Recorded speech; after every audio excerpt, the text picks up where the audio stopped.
Thank you very much. It's very familiar territory, news conferences, because we used to give them on a almost daily basis. I think we probably maybe won the nomination because of news conferences, and it's good to be with you. We stopped giving them because we were getting quite a bit of inaccurate news, but I do have to say that, and I must say that I want to thank a lot of the news organizations here today, because they looked at that nonsense that was released by maybe the intelligence agencies. Who knows? But maybe the intelligence agencies, which would be a tremendous blot on their record if they in fact did that. A tremendous blot. Because a thing like that should have never been written, it should never have been had, and it should certainly never have been released. But I want to thank a lot of the news organizations, for some of whom have not treated me very well over the years. A couple in particular, and they came out so strongly against that fake news and the fact that it was written about by primarily one group and one television station. So I just want to compliment many of the people in the room. I have great respect for the news and great respect for freedom of the press and all of that, but I will tell you there were some news organizations, with all that was just said, that were so professional, so incredibly professional, that I've just gone up a notch as to what I think. Okay? All right. We've had some great news over the last couple of weeks. I've been quite active, I guess you could say, in an economic way for the country. A lot of car companies are going to be moving in. We have other companies. Big news is going to be announced over the next couple of weeks about companies that are going to be building in the Midwest. You saw it yesterday, Fiat, Chrysler, big factory going to be built in this country as opposed to another country. Ford just announced that they stopped plans for a billion-dollar plant in Mexico, and they're going to be moving into Michigan and expanding very substantially an existing plant. I appreciate that from Ford. I appreciate it very much from Fiat Chrysler. I hope that General Motors will be following, and I think they will be. I think a lot of people will be following. I think a lot of industries are going to be coming back. We have to get our drug industry coming back. Our drug industry has been disastrous. They're leaving left and right. They supply our drugs, but they don't make them here to a large extent. And the other thing we have to do is create new bidding procedures for the drug industry, because they're getting away with murder. Pharma has a lot of lobbies, a lot of lobbyists, and a lot of power. And there's very little bidding on drugs. We're the largest buyer of drugs in the world, and yet we don't bid properly, and we're going to start bidding. We're going to save billions of dollars over a period of time, and we're going to do that with a lot of other industries. I'm very much involved with the generals and admirals on the airplane, the F-35. You've been reading about it, and it's way behind schedule and many billions of dollars over budget. I don't like that. And the admirals have been fantastic. The generals have been fantastic. I've really gotten to know them well. And we're going to do some big things on the F-35 program and perhaps the F-18 program. And we're going to get those costs way down. And we're going to get the plane to be even better. And we're going to have some competition, and it's going to be a beautiful thing. So we've been very much involved. And other things. We had Jack Ma, we had so many incredible people coming here. Mr. Arnaud, they're going to do tremendous things in this country. And they're very excited. And I will say, if the election didn't turn out the way it turned out, they would not be here, they would not be in my office, they would not be in anybody else's office. They'd be building and doing things in other countries. So there's a great spirit going on right now, a spirit that many people have told me they've never seen before, ever. We're going to create jobs. I said that I will be the greatest jobs producer that God ever created, and I mean that. I'm going to work very hard on that.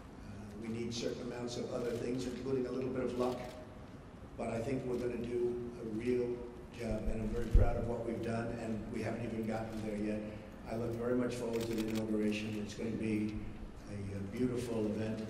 We have great talent, tremendous talent, and we have all of the bands, or most of the bands, from the different segments of the military. And I've heard some of these bands over the years; they're incredible. We're going to have a very, very elegant day. The 20th is going to be something that will be very, very special, very beautiful. And I think we're going to have massive crowds because we have a movement. It's a movement like the world has never seen before. It's a movement that a lot of people didn't expect. And even the polls, although some of them did get it right, but many of them didn't. And that was a beautiful scene on November 8th as those states started to pour in. And we focused very hard on those states, and they really reciprocated. And those states are going to have a lot of jobs, and they're going to have a lot of security. They're going to have a lot of good news for their veterans. And by the way, speaking of veterans, I appointed today the head secretary of the Veterans Administration, David Shulkin, and we'll do a news release in a little while. I'll tell you about David. He's fantastic. He's fantastic. He will do a truly great job. One of the commitments I've made is that we're going to straighten out the whole situation for our veterans. Our veterans have been treated horribly. They're waiting in line for 15, 16, 17 days. Cases where they go in and they have a minor, early stage form of cancer and they can't see a doctor. By the time they get to the doctor, they're terminal. It's not going to happen. It's not going to happen. So David is going to do a fantastic job. We're going to be talking to a few people also to help David. And we have some of the great hospitals of the world going to align themselves with us on the Veterans Administration, like the Cleveland Clinic, like the Mayo Clinic, a few more that we have. And we're going to set up a group. These are hospitals that have been the top of the line, the absolute top of the line. And they're going to get together with their great doctors. Dr. Toby Cosgrove, as you know, from the Cleveland Clinic, has been very involved. Ike Perlmutter has been very, very involved, one of the great men of business. And we're going to straighten out the VA for our veterans. I've been promising that for a long time.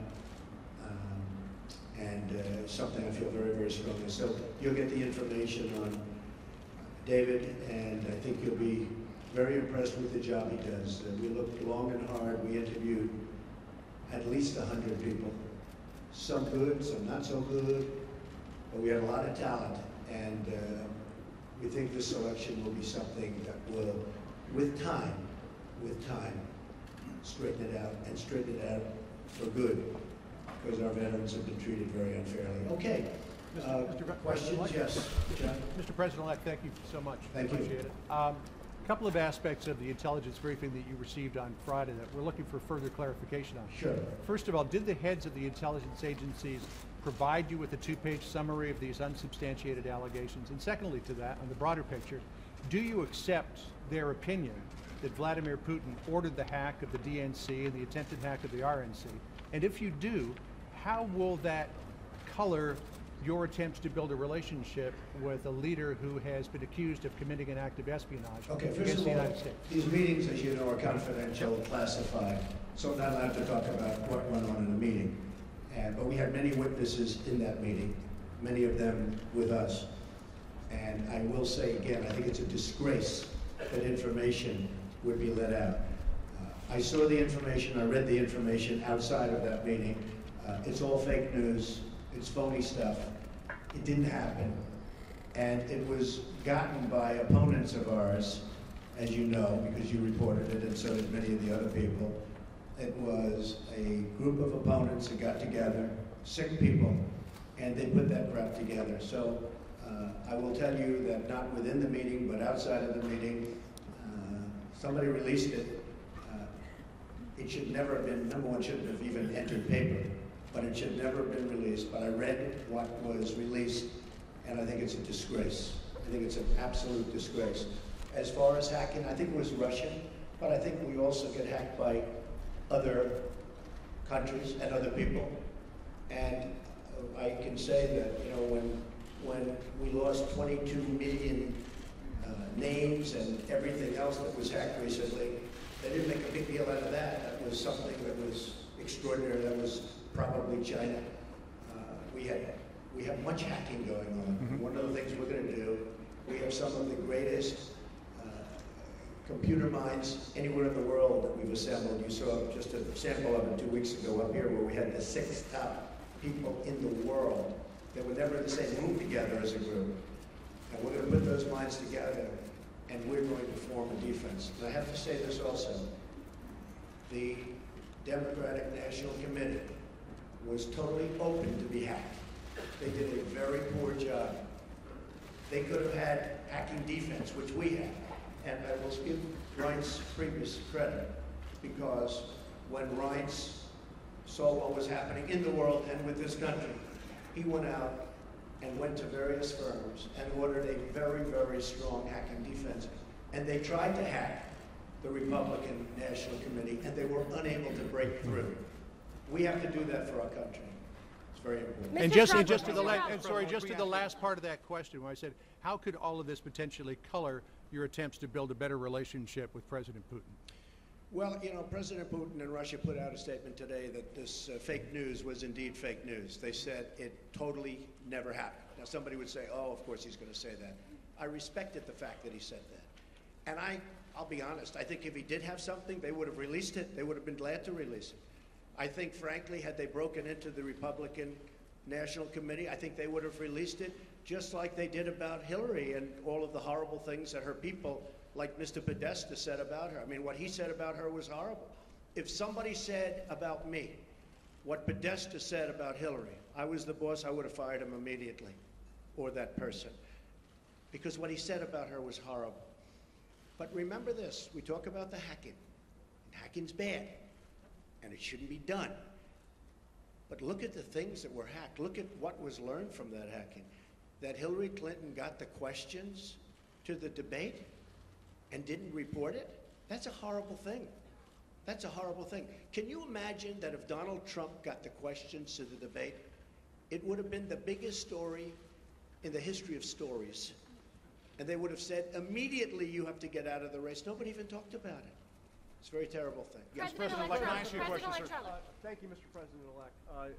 On that intelligence report, the second part of their conclusion was that Vladimir Putin ordered it because he aspired to help you in the election. Do you accept that part of the finding? And will you undo what President Obama did to punish the Russians for this, or will you keep it in place? If Putin likes Donald Trump, I consider that an asset, not a liability. Because we have a horrible relationship with Russia. Russia can help us fight ISIS, which, by the way, is #1 tricky. I mean, if you look, this administration created ISIS by leaving at the wrong time. The void was created, ISIS was formed. If Putin likes Donald Trump, guess what, folks? That's called an asset, not a liability. Now, I don't know that I'm going to get along with Vladimir Putin. I hope I do, but there's a good chance I won't.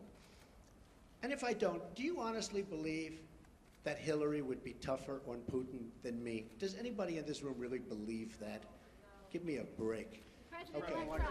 But President Obama's steps, will you keep Can on you going? make clear whether during your visits to either Moscow or St. Petersburg you engaged in conduct that you now regret, and that a reasonable would a reasonable observer say that you are potentially vulnerable to blackmail by Russia or by its intelligence agencies? Let me just tell you what I do. When I leave our country, I'm a very high-profile person, would you say? I am extremely careful. I'm surrounded by bodyguards. I'm surrounded by people. And I always tell them, anywhere, but I always tell them, if I'm leaving this country, be very careful, because in your hotel rooms, and no matter where you go, you're going to probably have cameras. I'm not referring just to Russia, but I would certainly put them in that category. And #1, I hope you're going to be good anyway. But in those rooms, you have cameras in the strangest places. Cameras that are so small with modern technology, you can't see them and you won't know. You better be careful, or you'll be watching yourself on nightly television. I tell this to people all the time. I was in Russia years ago with the Miss Universe contest, which did very well. Moscow, the Moscow area, did very, very well. And I told many people, be careful, because you don't want to see yourself on television. Cameras all over the place. And again, Not just Russia, all over. Does anyone really believe that story? I'm also very much of a germaphobe, by the way. Believe me. President-elect, one more question, sir. About how you plan to disentangle yourself from your business, but first, I have to follow up on some of these Russia remarks. Based on your comments here today, do you believe the hacking was justified? Does Russia have any leverage over you, financial or otherwise? And if not, will you release your tax returns to prove it? So I tweeted out that I have no dealings with Russia. I have no deals in Russia. I have no deals that could happen in Russia because we've stayed away. And I have no loans with Russia. As a real estate developer, I have very, very little debt. I have assets that are, and now people have found out how big the company is. I have very little debt, I have very low debt. But I have no loans with Russia at all. And I thought that was important to put in. I certified that. So I have no deals, I have no loans, and I have no dealings. We could make deals in Russia very easily if we wanted to. I just don't want to because I think that would be a conflict. So I have no loans, no dealings, and no current pending deals. Now I have to say one other thing. Over the weekend, I was offered $2 billion to do a deal in Dubai with a very, very, very amazing man, great, great developer from the Middle East, Hussein Damak, a friend of mine, great guy, and was offered $2 billion to do a deal in Dubai, number of deals. And I turned it down. I didn't have to turn it down, because as you know, I have a no conflict situation because I'm president, which is, I didn't know about that until about 3 months ago, but it's a nice thing to have. But I don't want to take advantage of something. I have something that others don't have. Vice President Pence also has it. I don't think he'll need it. I have a feeling he's not going to need it. But I have a no conflict of interest provision as president. It was many, many years old. This is for presidents, because they don't want presidents getting, I understand, they don't want presidents getting tangled up in minutiae. They want a president to run the country. So I could actually run my business. I could actually run my business and run government at the same time. I don't like the way that looks, but I would be able to do that if I wanted to. I'd be the only one that would be able to do that. You can't do that in any other capacity. But as a president, I could run the Trump Organization, great, great company, and I could run the company. I think the country, I do a very good job, but I don't want to do that. Now, all of these papers that you see here, yes, go ahead. I just wanted to follow up on that before we get to conflicts. Do you believe the hacking was justified, and will you release your tax returns to prove what you're saying about no deals in Russia? Well, not releasing the tax returns because, as you know, they're under audit. But every president since the 70s has had a required audit from the IRS. The last 6 have released them. But as president, sir, as you're the only taking one that office, cares about my tax returns are the reporters. Okay? you don't think the American public is concerned No, about I that? don't think so. I won. Do you believe the When I became hacking? president. No, I don't think they care at all. I don't think they care at all. I think you care. I think you care. First of all, you learn very little from a tax return. What you should do is go down to federal elections and take a look at the numbers. And actually, people have learned a lot about my company, and now they realize my company is much bigger, much more powerful than they ever thought. We're in many, many countries, and I'm very proud of it.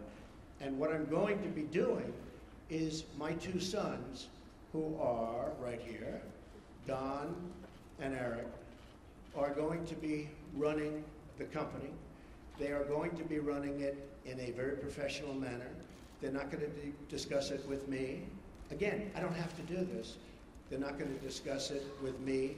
And with that, I'm going to bring up Sherry Dillon, and she's going to go, these papers are just some of the many documents that I've signed, turning over complete and total control to my son. Sir, can we ask you one more question on Russia, though, sir? Do you believe it was justified? Good morning.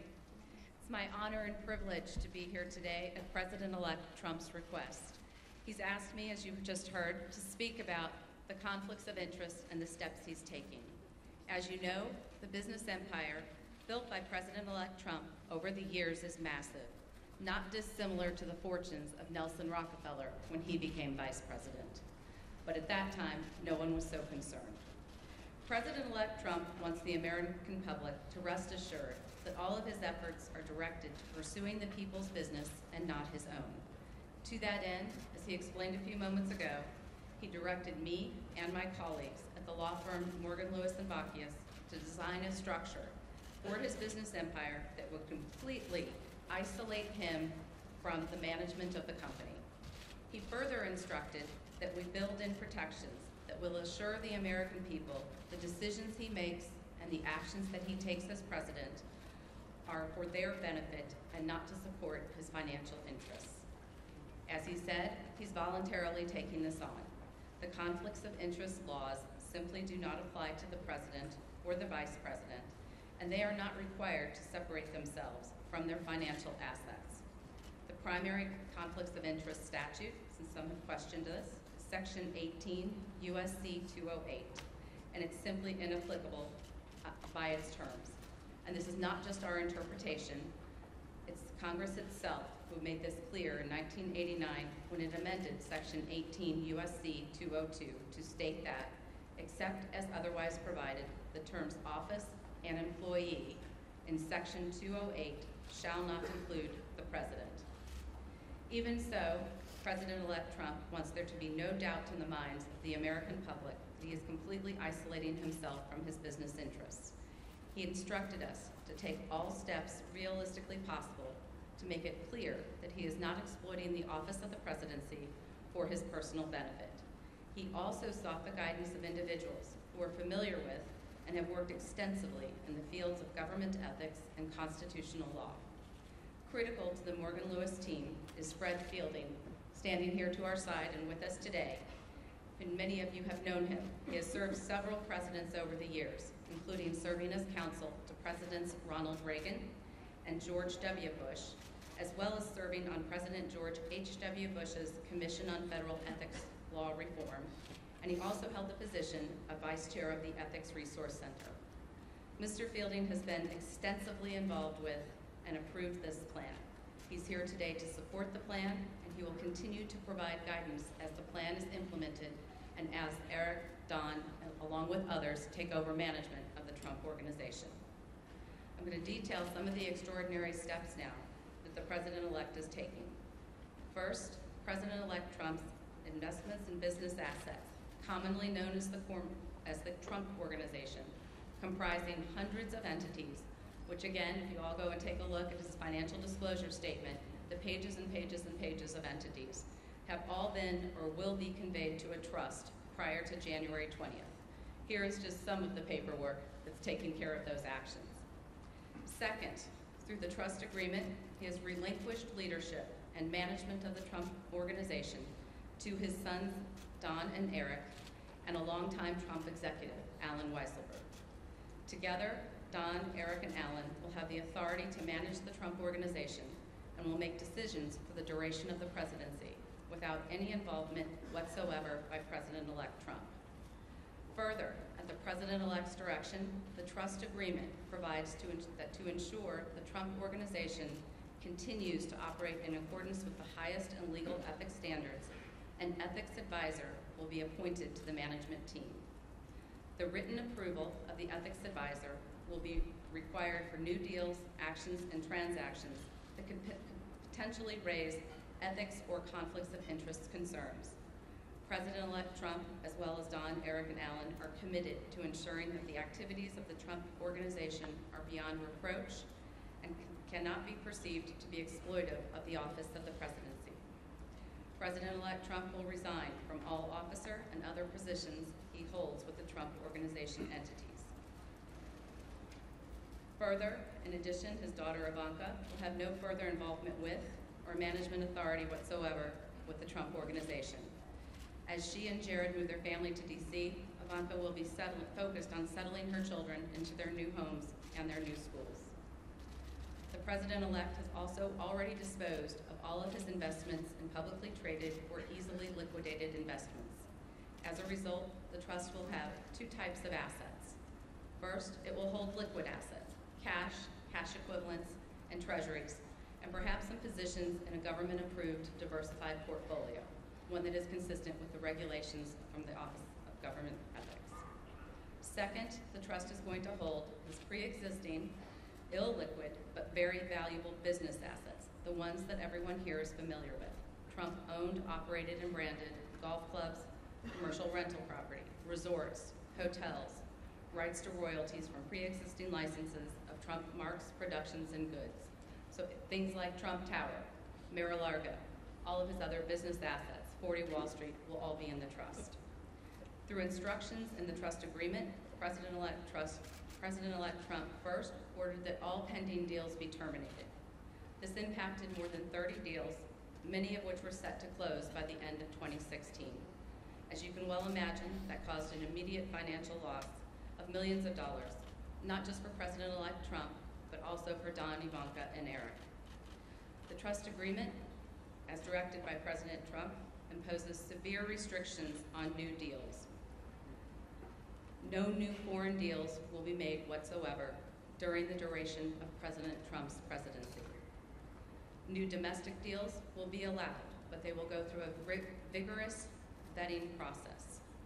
The President-elect will have no role in deciding whether the Trump Organization engages in any new deal, and he will only know of a deal if he reads it in the paper or sees it on TV. Because any new deal could, and I emphasize could, be perceived as causing a conflict or as exploiting the office of the presidency, new deals must be vetted with the ethics advisor, whose role will be to analyze any potential transactions for conflicts and ethics issues. The ethics advisor will be a recognized expert in the field of government experts.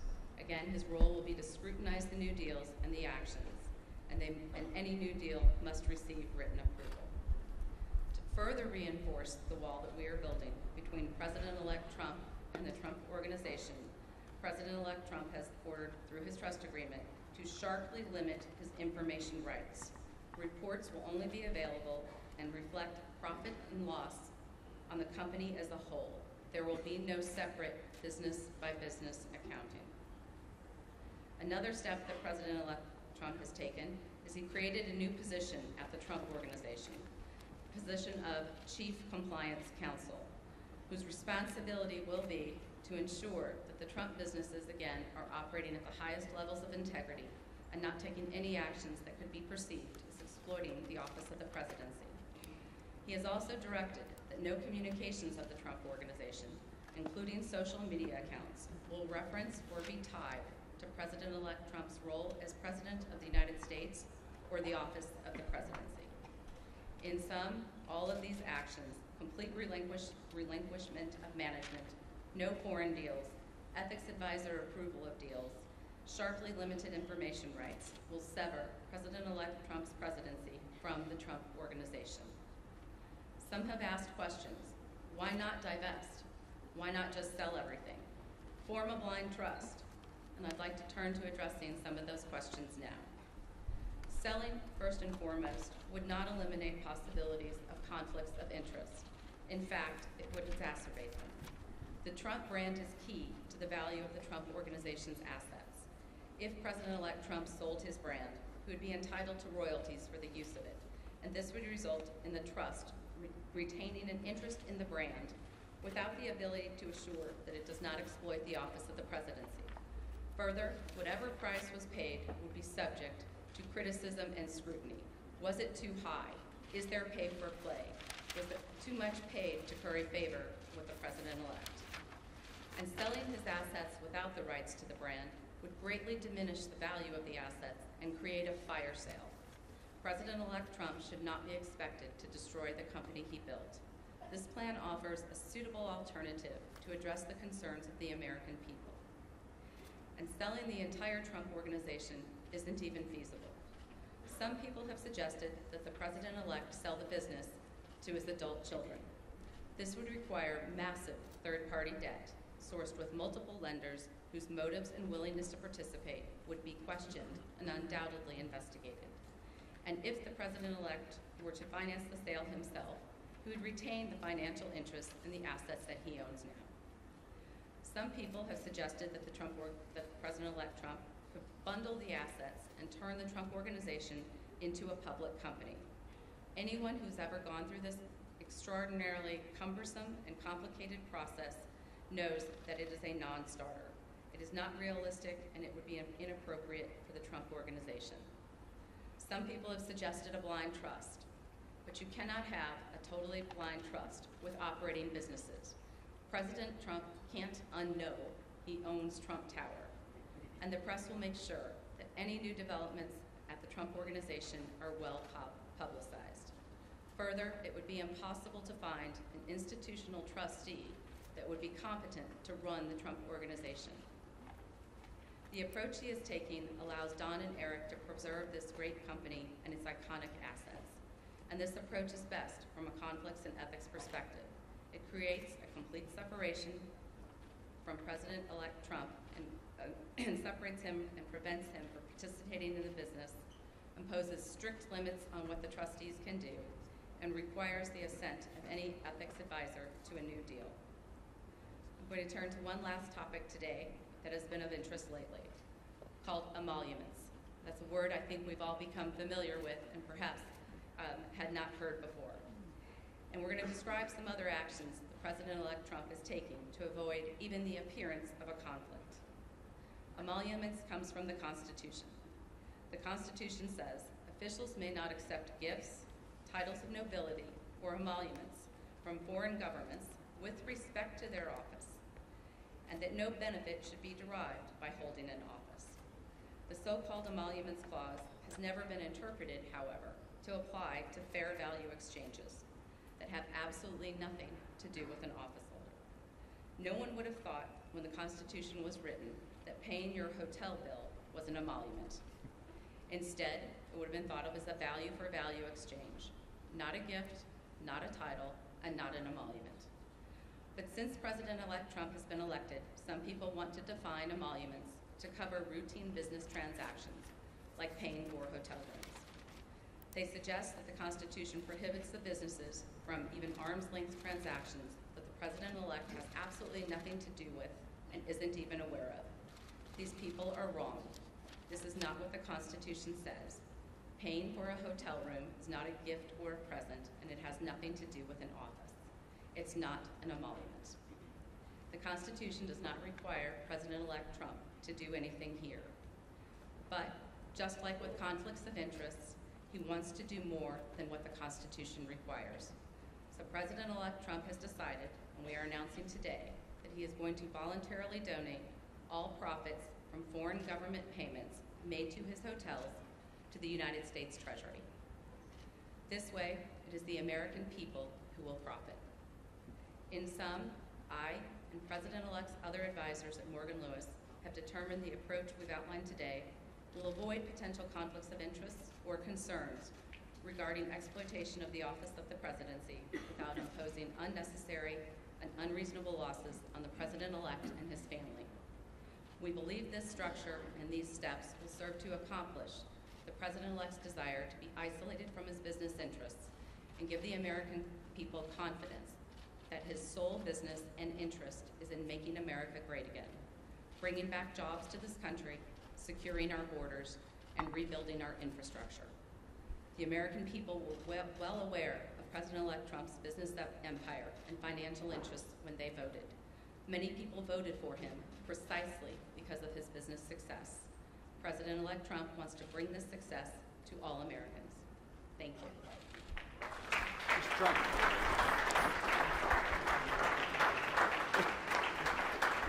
Trump. Mr. Trump, can we ask you? Mr. Trump, can we ask you some policy questions? Policy questions, sir. Trump, thank you, Mr. Trump. Trey Yanks with One American News. What is your response to your critics that say not only you but also your cabinet is filled with conflicts of interest? And do you plan to set an example in the future to make sure that your cabinet and everyone throughout your administration? Good question. I really think that when you watch what's going on with what's happening in White, I was just watching as an example Rex Tillerson. I think it's brilliant what he's doing and what he's saying. I watched yesterday, as you know, our great senator who is going to be a great attorney general, and he was brilliant. And what people don't know is that he was a great prosecutor and attorney general in Alabama, and he was brilliant yesterday. So I really think that I think we have one of the great cabinets ever put together. And We've been hearing that from so many people. People are so happy. You know, in the case of Rex, he ran incredibly ExxonMobil. When there was a fine, he would get it. When they needed something, he would be there. A friend of mine who's very, very substantial in the oil business, Harold Hamm, big supporter, he said, there's nobody in the business like Rex Tillerson. And that's what we want. That's what I want to bring to government. I want to bring the greatest people into government because we're way behind. We don't make good deals anymore. I say it all the time in speeches. We don't make good deals anymore. We make bad deals. Our trade deals are a disaster. We have hundreds of billions of dollars of losses on a yearly basis. Hundreds of billions with China on trade and trade imbalance, with Japan, with Mexico, with just about everybody. We don't make good deals anymore. So we need people that are smart. We need people that are successful. And they got successful because, generally speaking, they're smart. And that's what I put. I'm very proud of the cabinet. I think they're doing very well. It's very interesting how it's going, but it's, I think they're doing very, very well. Mr. Johnson, quick follow-up, sir, on Russia, sir. Thank you, Mr. President-elect. I wanted to ask a few questions on Obamacare. Yeah. Can you be specific on what guidance you're giving congressional Republicans on the timeline for repeal and replace? Sure. Whether it needs to be simultaneous or a Finally, delay? Obamacare. I thought it was never going to be asked. I also wanted to ask you, though, if you have outlined a plan for what you want the replace package to look like. Would it guarantee coverage for those who have gotten health insurance through the current Obamacare law? You're going to be very, very proud, as not only the media and reporters, you're going to be very proud of what we put forth having to do with health care. Obamacare is a complete and total disaster. They can say what they want. They can guide you any way they want to guide you. In some cases, they guide you incorrectly. In most cases, you realize what's happened. It's imploding as we sit. Some states have over 100% increase. And 17, and I said this 2 years ago, 17 is going to be the bad year. It's going to be catastrophic. Frankly, we could sit back, and it was a thought from a political standpoint, but it wouldn't be fair to the people. We could sit back and wait and watch and criticize. And we could be a Chuck Schumer and sit back and criticize it, and people would come, they would come, begging to us, please, we have to do something about Obamacare. We don't want to own it. We don't want to own it politically. They own it right now. So the easiest thing would be to let it implode in 17, and believe me, we'd get pretty much whatever we wanted, but it would take a long time. We're going to be submitted as soon as our secretary is approved, almost simultaneously, shortly thereafter, a plan. It'll be repeal and replace. It will be essentially simultaneously. It will be various segments, you understand, but will most likely be on the same day or the same week, but probably the same day, could be the same hour. So we're going to do repeal and replace, very complicated stuff. And we're going to get a health bill passed. We're going to get health care taken care of in this country. You have deductibles that are so high that after people go broke paying their premiums, which are going through the roof, the health care can't even be used by them because the deductibles are so high. Obamacare is the Democrats' problem. We are going to take the problem off the shelves for them. We're doing them a tremendous service by doing it. We could sit back and let them hang with it. We are doing the Democrats a great service. So as soon as our secretary is approved and gets into the office, we'll be filing a plan. And it was actually pretty accurately reported today, the New York Times. And the plan will be repeal and replace Obamacare. We're going to have a health care that is far less expensive and far better. Okay. Mr. President-elect, can we just ask you, sir. President-elect Trump. Mr. President, which one, Mr. President? Well, I was going to. Thank you. All right, go ahead, then CBS. Okay, President-elect Trump, John Steinberg from Chatter. When you look at all the meetings that you've had with Carrier and SoftBank and Alibaba, do you conceive of making this a program, maybe sitting inside of Commerce? And then my follow-up question to that is, how soon will we see the program on capital repatriation and corporate tax cuts? Well, if I can save jobs, for instance, I was doing individual companies, and people said, well, that's only one company. Like, we did a good job with Carrier. And I want to thank United Technologies, which owns Carrier. But we saved close to 1,000 jobs. And they were gone. And Mike Pence and his staff really helped us a lot. But those were that was a tough one because they announced a year and a half before that they were leaving. So it's always tough when they're building a plant. It's a little tougher than before they start or before they make an announcement. So I want to thank United Technologies. But what's your timeline? You said a while ago you were down to 4. Have you conducted those interviews yet? What's your timeline for nominating? And on the border fence, it now appears clear U.S. taxpayers will have to pay for it up front. What is your plan to get Mexico to pay for it? I got it. You have any more? That's it. On the fence. It's not a fence, it's a wall. You just misreported it. We're going to build a wall. I could wait about a year and a half until we finish our negotiations with Mexico, which will start immediately after we get to office, but I don't want to wait.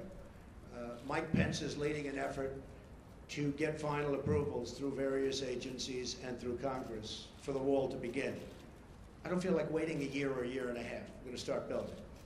Mexico, in some form, and there are many different forms, will reimburse us, and they will reimburse us for the cost of the wall. That will happen, whether it's a tax or whether it's a payment, probably less likely that it's a payment, but it will happen. So remember this, okay? I would say we are going to build a wall, and people would go crazy. I would then say, who's going to pay for the wall? And people would all scream out, 25, 30,000 people, because nobody's ever had crowds like Trump has had. You know that. You don't like to report that, but that's okay. Okay, now he agrees. Finally, he agrees. But I say, who's going to pay for the wall? And they will scream out, Mexico. Now, reports went out last week, oh, Mexico's not going to pay for the wall because of a reimbursement. What's the difference? I want to get the wall started. I don't want to wait a year and a half until I make my deal with Mexico. So, and we probably will have a deal sooner than that. And by the way, Mexico has been so nice, so nice. I respect the government of Mexico. I respect the people of Mexico. I love the people of Mexico. I have many people from Mexico working for me. They're phenomenal people. The government of Mexico is terrific. I don't blame them for what's happened. I don't blame them for taking advantage of the United States. I wish our politicians were so smart. Mexico has taken advantage of the United States. I don't blame the representatives and various presidents, etc., of Mexico. What I say is we shouldn't have allowed that to happen. It's not going to happen anymore. So in order to get the wall started, Mexico will pay for the wall, but it'll be reimbursed. Okay? Supreme Court judge. So, as you know, I have a list of 20. I've gone through them. We've met with numerous candidates. They're outstanding in every case.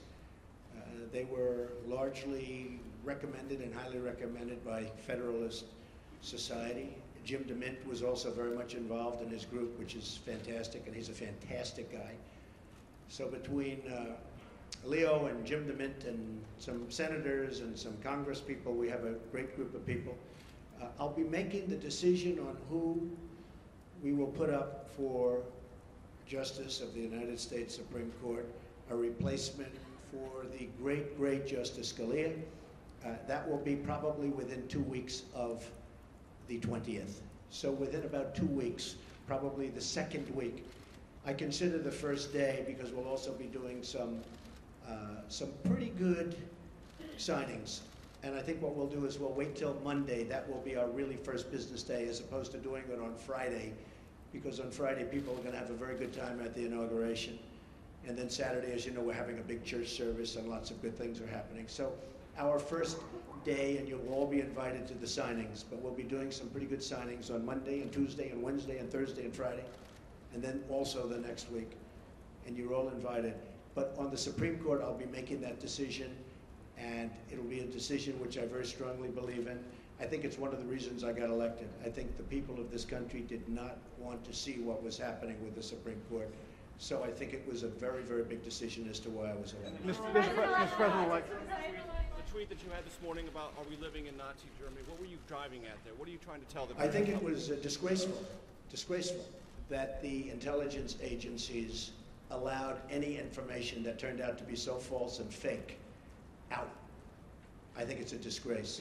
And I say that, and that's something that Nazi Germany would have done and did do. I think it's a disgrace. That information that was false and fake and never happened got released to the public. As far as BuzzFeed, which is a failing pile of garbage, writing it, I think they're going to suffer the consequences. They already are. And as far as CNN going out of their way to build it up, and by the way, we just found out I was coming down. Michael Cohen, Michael Cohen is a very talented lawyer, he's a good lawyer in my firm. It was just reported that it wasn't this Michael Cohen they were talking about. So all night long, it's Michael Cohen. I said, I want to see your passport. He brings his passport to my office. I say, hey, wait a minute, he didn't leave the country. He wasn't out of the country. They had Michael Cohen of the Trump Organization was in Prague. It turned out to be a different Michael Cohen. Sure. It's a disgrace what took place. It's a disgrace. And I think they ought to apologize to start with Michael Cohen. Sir, since you're attacking us, can you give us a question? Mr. President-elect. Mr. President-elect, since you are attacking our news organization, can you give us a chance? Your organization you are attacking our news organization. Can you give us a chance to ask a question, sir? Go ahead. Sir, can you state, Mr. President-elect, can you state categorically, Mr. President-elect, can you give us a question? You're attacking us. Can you give us a question? Don't be rude. Can you give us a question? I'm not going to give you a question. Can you state categorically? You are fake news. Sir, go ahead. Can you state categorically that nobody... No, Mr. President-elect, that's not appropriate. Do you think President Obama went too far with the sanctions he put on Russia after the hacking? Do you think they're disproportionate? I don't say he went too far. And what will you roll them back? And what do you think of Lindsey Graham's plan to send you a bill for tougher ones? Plans to send me a bill for what? For tougher sanctions. I hadn't heard Lindsey Graham was going to do that. Lindsey Graham. I've been competing with him for a long time. He's going to crack that 1% barrier one day. I didn't realize Lindsey Graham's still at it. It's all right. I think Lindsey Graham's a nice guy, actually. I've heard that he's a nice guy, and I've been hearing it. Yeah, go ahead. Go ahead. You've been waiting. Go ahead. As far as we understand, the intelligence community are... Stand up, please. Yeah, Ian Pannell from BBC News. Ian Pannell from BBC News. BBC News, that's another News. beauty. Yeah, thank you. Thank you. As far as we understand it, the intelligence community are still looking at these allegations. It's false news, as you describe it. If they come back with any kind of conclusion that any of it stands up, that any of it is true, will you consider your position? Would you think there's nothing they can come back with? Can you His decision to publish fake news and all the problems that we've seen throughout the media over the course of the election, what reforms do you recommend for this industry here? Well, I don't recommend reforms. I recommend people that have some moral compass. I've been hearing more and more about a thing called fake news, and they're talking about people that go and say all sorts of things. But I will tell you, some of the media outlets that I deal with are fake news, more so than anybody. I could name them, but I won't bother. But you have a few sitting right in front of us. So they're very, very dishonest people. But I think it's just something we're going to have to live with. I guess the advantage I have is that I can speak back. When it happens to somebody that doesn't have that kind of a megaphone, they can't speak back. It's a very sad thing. I've seen people destroyed.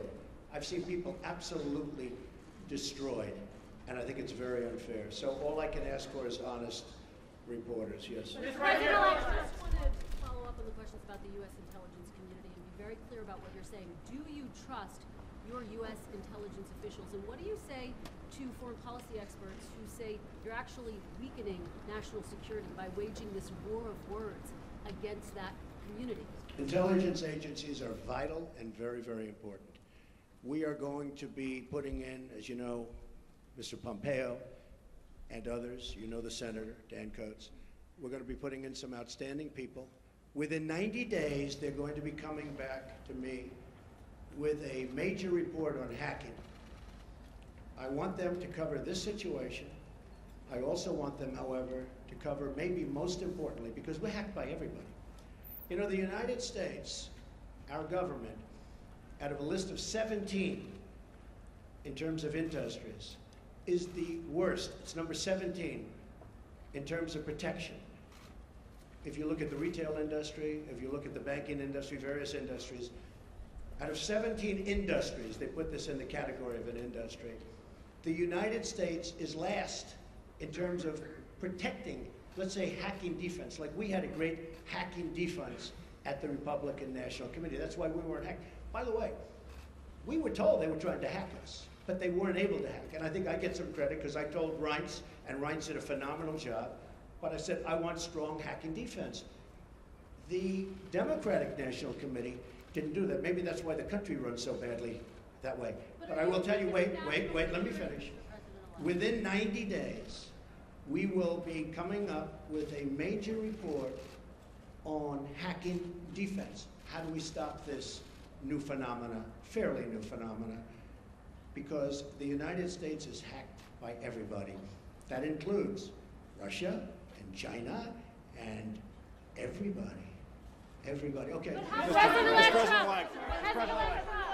Go ahead. Mr. President-elect, you said just now that you believe that Russia indeed was responsible for the hacking of the DNC and John Podesta's emails, etc. Well, Russia, but you know what? Could have been others also. But why did you spend weeks undermining the U.S. intelligence community before simply getting the facts and then making a public statement? Well, I think it's pretty sad when intelligence reports get leaked out to the press.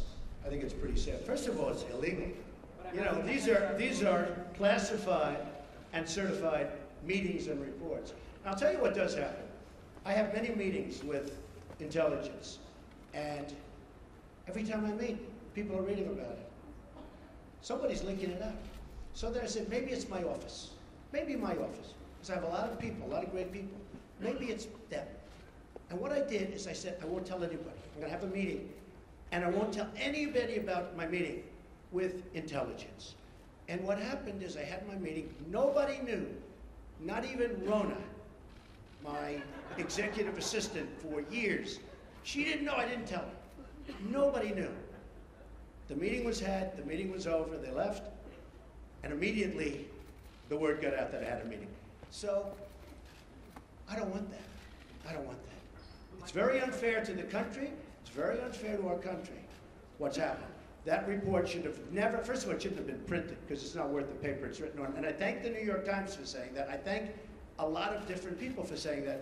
But I will tell you, that should never, ever happen. But okay. do you trust Thank you, Mr. President-elect. Can you stand here today, once and for all, and say that no one connected to you or your campaign had any contact with Russia leading up to or during the presidential campaign? And if you indeed do believe that Russia was behind the hacking, what is your message to Vladimir Putin right now? He shouldn't be doing it. He won't be doing it. Russia will have much greater respect for our country when I'm leading it than when other people have led it. You will see that. Russia will respect our country more. He shouldn't have done it. I don't believe he'll be doing it more. Now, we have to work something out, but it's not just Russia. Take a look at what's happened. You don't report it the same way. 22 million accounts were hacked in this country by China. And that's because we have no defense. That's because we're run by people that don't know what they're doing. Russia will have far greater respect for our country when I'm leading it. And I believe, and I hope, maybe it won't happen, it's possible, but I won't be given a little reset button like Hillary. Here, press this piece of plastic. Guy looked at her like, what is she doing? There's no reset button. We're either going to get along or we're not. I hope we get along, but if we don't, that's possible too. But Russia and other countries, including China, which has taken total advantage of us economically, totally advantage of us in the South China Sea by building their massive fortress. Total. Russia, China, Japan, Mexico, all countries will respect us far more than they do under past administrations. And to my first question, I want to thank everybody so much. This is all, just so you understand, these papers, because I'm not sure that was explained properly, but these papers are all just a piece of the many, many companies that are being put into trust to be run by my two sons, and I hope at the end of 8 years I'll come back and I'll say, oh, you did a good job. Otherwise, if they do a bad job, I'll say, you're fired. Sir, Goodbye. sir, you did not answer. Sir, you did not answer whether any of your associates